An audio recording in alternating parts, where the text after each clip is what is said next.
Hey everyone, Jeffrey here, and I'm out looking for a new refrigerator and stove. One of my tenants' refrigerators stopped working yesterday. It finally died because it's probably 20 years old and has been worked on a few times. Plus, it's time for a new one. The stove they have is also old, and one of the burners is going out, they said.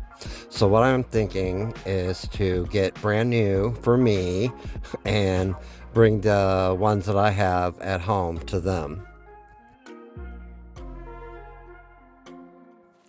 My refrigerator is about 5 years old, and the stove is about 4 years old and in great condition, so why not?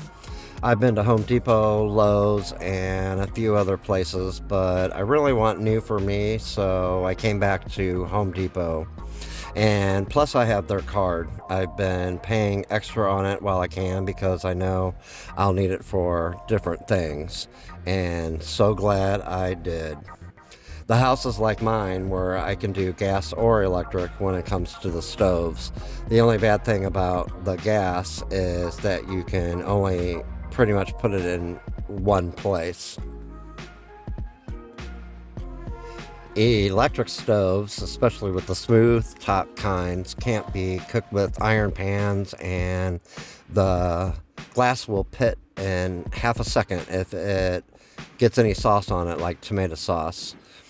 They both have pros and cons, but since I'm used to the glass tops and have a few bottles of the cream cleaner, so I'll probably just get another one.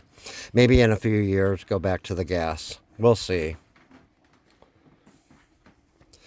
I got them all in finally. The tenant is happy. I even gave them a bottle of cleaner for the stove.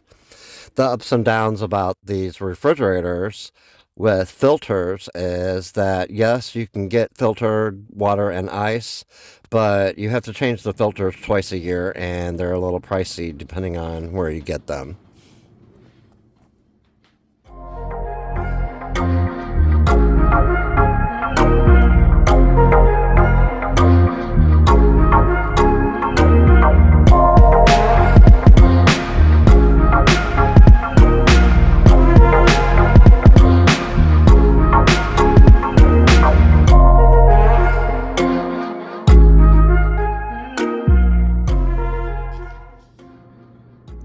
All right, guys, I'll see you in the next video.